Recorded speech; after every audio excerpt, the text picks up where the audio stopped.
नमस्कार दोस्तों, स्वागत है आपका इकोनॉमिक्स क्लासेस में। मैं आज लेकर आया हूं इकोनॉमिक्स से संबंधित एक ऐसे प्रश्न के बारे में जो हमेशा एग्जाम में पूछते रहता है। बात करेंगे आज IRDAI के बारे में। इसकी स्थापना कब की गई थी, किनके नेतृत्व में किया गया था, इस कौन सी समिति बनी थी इसको सिफारिश करने के लिए, उस समय किनकी सरकार थी, ये सब बात हम लोग आज पढ़ेंगे। इसके बारे में जानेंगे कि क्यों जरूरत पड़ा कि ऐसे संगठन का निर्माण हुआ। तो आइए जानते हैं IRDAI के बारे में। IRDAI का पूरा नाम insurance regulatory and development authority of India होता है, यानी कि भारतीय बीमा विनियामक एवं विकास प्राधिकरण होता है। इसकी शुरुआत उस समय हुई थी जब 1992 के दौर में हमारे देश की आर्थिक स्थिति बहुत खराब थी, यानी कि मंदी का दौर था उस समय। तो क्या था, जो बीमा कंपनियां थी हमारे भारतवर्ष के अंतर्गत, उस बीमा कंपनी जब हमारा देश घाटे में चल रहा था तो बीमा कंपनियों को लगा कि सरकार हमसे पैसा ले लेगी ताकि क्या हो, देश संकट से उभर सके। तो क्या हुआ, बीमा कंपनियां भागने लगी, यहां से भारत से भाग गई। बीमा कंपनियां जब भारत से भागी तो कई लोगों का पैसा डूबा, करोड़ों लोगों का पैसा डूबा। बिहार, उत्तर प्रदेश, बंगाल, छत्तीसगढ़, मध्य प्रदेश, ऐसे कई राज्यों से पैसे उन लोगों ने, कंपनियों ने एकत्रित किए थे, लोगों को लालच देकर के कि हम आपके पैसे को डबल कर देंगे, यानी कि डबल स्कीम वाला सब चीज करके। क्या था, लोग क्या थे, लोग भोले वाले थे, पैसे को डबल करने के लिए अपने फ्यूचर को देखते हुए, अपने भविष्य को देखते हुए पैसा जमा किए थे। लेकिन कंपनियां भाग गई 1992 में, कई कंपनियां भागी, कई फ्रॉड होते जा रहा था। अभी भी कंपनियां भाग रही है, लेकिन क्या है, इस सब चीज को देखते हुए लोगों को भरोसा हो अपने सरकार के ऊपर, अपने भारत के कंपनियों के ऊपर या फिर बीमा कंपनियों के ऊपर। तो इसके लिए मल्होत्रा समिति ने सन 1993 में सिफारिश की थी। उस समय यूपीए की सरकार थी, यानी कि मल्होत्रा समिति ने 1993 में सिफारिश की, यूपीए की सरकार थी, लेकिन उस समय किसी ने सीरियसली नहीं लिया। जब एनडीए की सरकार बनती है 2000 में, यानी कि निगमित, यानी कि स्थापना 19 अप्रैल 2000 को इसका होता है, तो उस समय एनडीए की सरकार रहती है, केंद्र में सत्ता में थे अटल बिहारी वाजपेयी जी। तो ये तो स्थापना हो गया IRDAI का, यानी कि insurance regulatory and development authority of India, यानी कि भारतीय बीमा विनियामक एवं विकास प्राधिकरण की स्थापना किया गया 19 अप्रैल 2000 को। किनके शासनकाल में, एनडीए के शासनकाल में। सिफारिश 1993 में मल्होत्रा समिति द्वारा किया गया था। IRDAI का स्थापना इस उद्देश्य से किया गया था, बढ़ते फ्रॉड को रोकना, यानी कि भारतवर्ष में बीमा पॉलिसियां लालच देकर के भाग जा रही थी। लेकिन इसी को रोकने के लिए केंद्र सरकार ने एक समिति बनाई और उसके हिसाब से 19 अप्रैल 2000 को इसको क्या कर दिया गया, लागू कर दिया गया। इसका मुख्यालय हैदराबाद में है। अधिकार इसके क्या क्या होते हैं, आरडी अधिनियम 1999 की धारा 14(2) द्वारा प्रदत्त शक्तियां इन्हें प्रदान है, यानी कि आरडी अधिनियम 1999 की धारा 14(2) द्वारा प्रदत्त शक्तियां इनको प्रदान है। सम्मन भेज सकती है, छापा मार सकती है, जांच कर सकती है, निलंबित कर सकती है और बीमा बंद कर सकती है। देखिए, आरडी अधिनियम 14(2) द्वारा प्रदत्त इनके पास इतनी शक्तियां है कि कोई बीमा कंपनियों के पास समन भेज सकती है, नोटिस भेज सकती है, तथा उससे संबंधित कर्मचारियों को निलंबित कर सकती है अगर वह कार्य में लापरवाही कर रहा है। तब बीमा कंपनियों को बंद कर सकती है, बीमा कंपनियों को पंजीयन करती है। यह 1999 की धारा 14(2) द्वारा प्रदत्त शक्ति इनको प्रदान है कि बीमा का पंजीकरण करती है IRDAI। साथ साथ पॉलिसी धारकों की सुरक्षा भी प्रदान करती है। इसकी शुरुआत उस समय हुई, पूरा सुनिए, कि जब मल्होत्रा समिति 1993 में तो सिफारिश कर दी, निगमित स्थापना हो गया 19 अप्रैल 2000 को। एनडीए के शासनकाल में अटल बिहारी वाजपेयी जी उस समय के प्रधानमंत्री थे। तो ये होगा, इस समय क्या हुआ था कि जैसे बिहार है, बिहार में क्या था, बहुत पैसे जमा हुए थे उस दौर में, अभी भी होते हैं। तो बिहार में क्या होता है, जब लड़की घर में जन्म ले लेती है तो एक बोझ माना जाता है। अभी भी कई घरों में ऐसे परंपराएं हैं। तो क्या होता था कि उनके पहले जब हुई तो 10 दिन बाद शादी कर सोचने लग जाते हैं कि लड़की बड़ी होगी, शादी हो जाएगा, इसका 10वीं तक पढ़ाते हैं, 12वीं तक पढ़ाते हैं, उसके बाद शादी कर देंगे।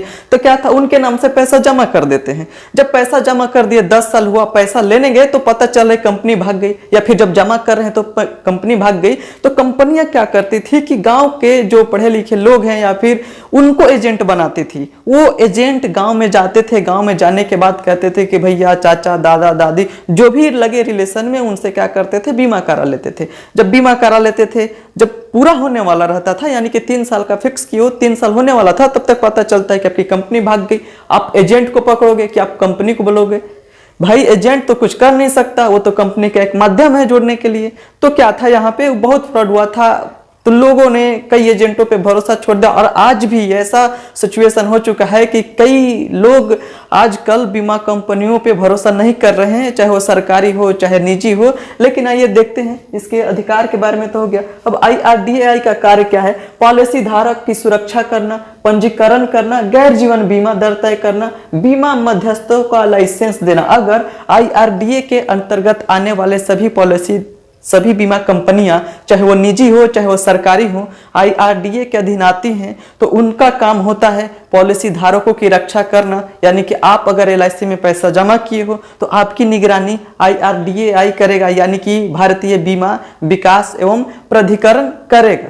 तो इसमें क्या था कि ये तो हो गया सुरक्षा, गैर जीवन बीमा हो गया, बीमा मध्यस्थों का लाइसेंस कर दिया गया। अब बीमा कानून संशोधन विधेयक जो 2015 में था, बीमा कानून विधेयक 2015 में, तो इसमें क्या था, मुख्य बातें रखा गया था। इसका संशोधन किया गया एनडीए शासनकाल में। जब फिर एनडीए की सरकार आती है केंद्र में 2014 में, तो 2015 में इसका क्या किया गया, संशोधन किया गया। मुख्य बातें रखा गया, भारतीय स्वामित्व एवं नियंत्रण की रक्षा करना, यानी कि भारत के लोग अगर इसमें पैसा लगाए हैं उनके स्वामित्व की रक्षा करना, या फिर कोई विदेशी कंपनी बीमा कंपनी है भारत में आई है तो उसकी निगरानी भी IRDAI करेगा, यानी कि भारतीय स्वामित्व एवं उसकी रक्षा करना।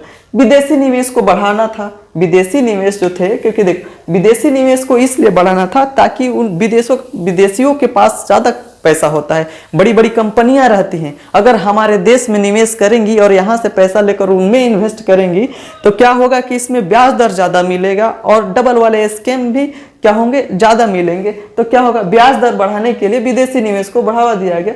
क्या था, 26% से 49% करना था विदेशी निवेश को। 2015 में जो संशोधन किया गया, बीमा कानून संशोधन 2015 में, तो क्या था, इनमें निवेश बढ़ाना था। जब बीमा क्षेत्र में, अब देखिए बीमा क्षेत्र में निजी कंपनियां, बीमा क्षेत्र में निजी कंपनियों का आगमन उस समय होता है जब 1992 में, जब देश की आर्थिक स्थिति बहुत खराब होती है, तो सरकार के पास एक ही ऑप्शन बचता है, वो निजी क्षेत्र में बढ़ावा देना, निजीकरण करना। ऐसा नहीं है कि निजीकरण अभी हो रहा है, निजीकरण बहुत साल पहले भी हो चुका है। देश के प्रधानमंत्री मनमोहन सिंह जी जब वित्त मंत्री थे उस समय भी उन्होंने निजीकरण का सुझाव दिया था, निजीकरण हुआ भी था हमारे देश के अंतर्गत। लेकिन अभी क्या है कि जब देश घाटे में चलता है तो एक ही ऑप्शन बचता है सरकार को कि निजीकरण किया जाए। तो निजी कंपनियों को मौका दिया गया। बीमा कंपनियों में, जो भारत के अंतर्गत बीमा कंपनियां हैं उनमें क्या था, निजी कंपनियों को मौका दिया गया ताकि लोगों को भरोसा बने रहे, पैसा अच्छा मिलता रहे और सरकार को भी कुछ बेनिफिट रहे। बीमा कंपनियां क्या है, सरकार देख रेख करती है, हम सरकारी संस्था में जमा कर दे, सरकारी बीमा कंपनी में। अब क्या करती है सरकार, उस पैसे से अपने सरकारी भंडारण में रखती है। जब देश घाटे में चलता है तो उसे मेंटेन करती है और बाकी हमें पैसा देती है। तो इसमें क्या था, बीमा क्षेत्र में विदेशी 49% था, 2016 में 100% कर दिया गया, यानी कि सरकार को इसमें बहुत फायदा होने लगा। जब विदेशी कंपनियां 49% थी तो सरकार सोची कि इसमें 100% कर दिया जाए ताकि देश को बहुत फायदा हो और जो पॉलिसी धारक है उनको भी फायदा हो और हितों की रक्षा हो सके उनकी। तो क्या है, इतना 100% कर दिया गया। अब देखते हैं भारत में राष्ट्रीयकृत बीमा कंपनियां कितनी हैं, यानी कि भारत में जो सरकार द्वारा संचालित बीमा कंपनियां कितनी हैं।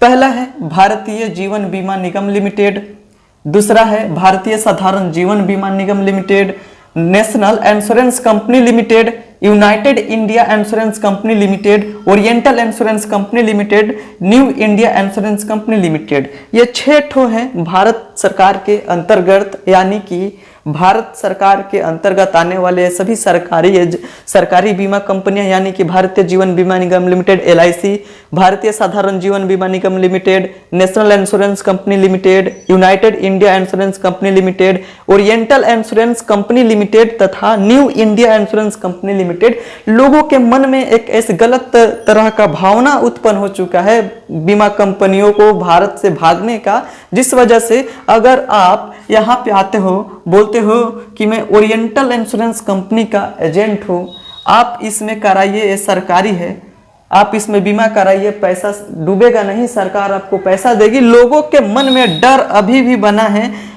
तो आप जाओगे बोलोगे तो लोग यही बोलेंगे कि बोल रहे गांव में जा रहे हो, गांव में गए बोलेगे चाचा मैं ओरिएंटल इंश्योरेंस कंपनी का मेंबर हूँ, हमारी कंपनी सरकारी कंपनी है, आप इसमें बीमा करा लीजिए। तो बोलेंगे कि सबसे पहले एक ही बात पूछेंगे, कंपनी भागेगी तो नहीं, पैसा डुबाएगी तो नहीं, क्योंकि एक अलग तरह का भय हो चुका है, इतना भय फैला चुके हैं बीमा कंपनी वाले कि हमारे सरकारी कंपनियां ही नहीं चल रही है। एक ही है LIC, Bharatiya Jeevan Bima Nigam limited, LIC 1956 में इसका स्थापना हुआ था। आगे बताऊंगा इसको कि LIC का स्थापना कब हुआ, इनके कितने शाखाएं हैं, ब्रांच कितने हैं।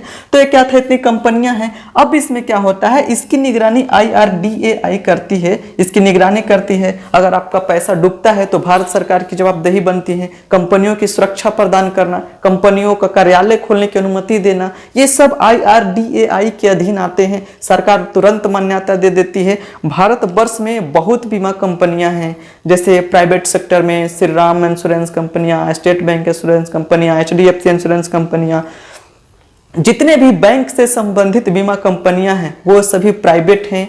6 कंपनियां हैं भारत में। अगर आप इन 6 में से किसी भी बीमा कंपनी में आप पैसा जमा करते हो तो आपका पैसा नहीं डूबेगा, इसकी गारंटी सरकार लेती है। डूबेगा ही नहीं, क्योंकि इंश्योरेंस कंपनियां IRDAI के अधीन आ रही है आजकल, क्योंकि 1993 में इसकी सिफारिश की गई थी, 2000 में इसका स्थापना कर दिया गया और उसी के अधीन ये सब कार्य किया जाता है। तो इसमें इतना समझ में आ गया। मल्होत्रा समिति 1993 निगमित स्थापना किया गया इसका। 2000 में 19 अप्रैल NDA की सरकार थी। मुख्यालय हैदराबाद। पूछता है, बहुत इंपॉर्टेंट है, नेट सेट JRF के लिए एकदम इंपॉर्टेंट है। पूछता है बैंक आप LIC का एग्जाम देने जाओगे, 1 नंबर का क्वेश्चन एकदम आता ही आता है। RD अधिनियम 1999 की धारा 14(2) द्वारा प्रदत्त शक्तियां क्या क्या है, IRDAI के कार्य क्या है, बीमा कानून संशोधन जो 2015 में किया गया था, इनमें कौन कौन सी मुख्य बातें रखी गई थी, भारत में स्वचालित सरकार के अंतर्गत आने वाली सरकारी बीमा कंपनियां कितनी हैं, बीमा क्षेत्र में निजीकरण का बढ़ावा किस उद्देश्य के साथ दिया गया। तो आइए देखते हैं LIC के बारे में कि LIC क्या है, LIC का स्थापना कब हुआ था। तो आइए देखते हैं LIC के बारे में। LIC के बारे में जानने से पहले देख ले, एक बार फिर से रिपीट कर ले। IRDA का नाम, पूरा नाम है insurance regulatory and development authority of India, यानी कि भारतीय बीमा विनियामक एवं विकास प्राधिकरण।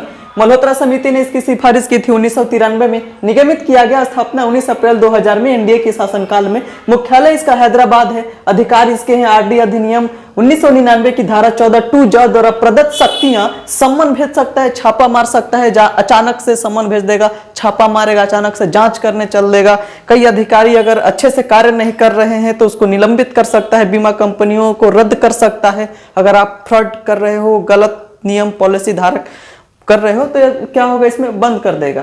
2014 में क्या था कि कई अर्थशास्त्री, कई भारत के लोगों ने कहा कि जब 2014 में राष्ट्रपति यानी कि NDA की सरकार आती है, तो उन्होंने कहा NDA की जब सरकार आई तो कई सारे बदलाव किए गए बीमा पॉलिसी में, क्योंकि बढ़ते फ्रॉड को रोकना था। इससे क्या होता है, अगर किसी सरकार के, किसी की भी सरकार हो, चाहे वो UPA हो, NDA हो, चाहे वो क्षेत्रीय राजनीति दल क्यों ना हो, अगर उनकी सरकार है, अगर कोई बीमा कंपनियां पैसा लेकर भागती है तो उस सरकार का बदनामी होने का डर रहता है।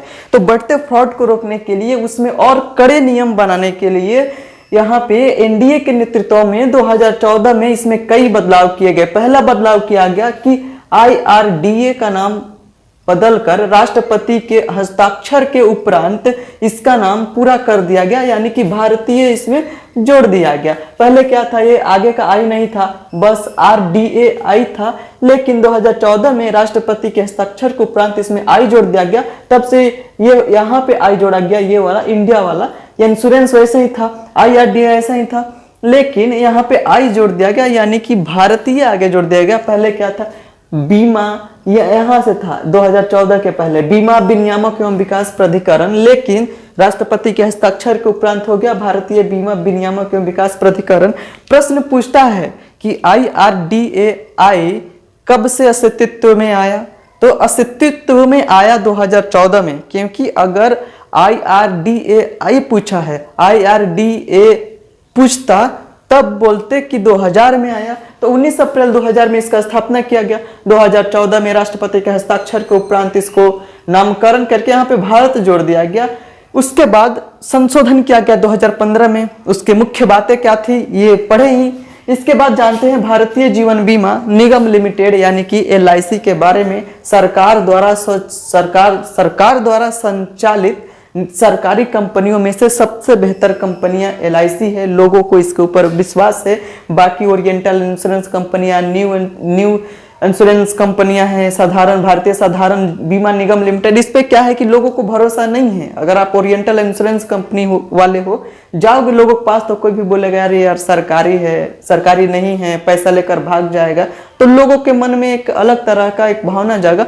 तो सरकार ने अभी 2020 में भारतीय जीवन बीमा निगम लिमिटेड को और सुचारू रूप से आसान बनाने के लिए IPO किया यानी कि IPO लागू किया इसमें। यानी कि इसको क्या था, यह भी अफवाह फैला था कि LIC को बेची जा रही, LIC को बेचा नहीं जा रहा था, IPO किया जा रहा था। IPO के तहत यह होता है कि आम यानी कि छोटे से छोटे व्यक्ति भी इसमें शेयर होल्डर बन सकता है, उससे लाभ ले सकता है। तो आइए जानते हैं भारतीय जीवन बीमा निगम लिमिटेड के बारे में।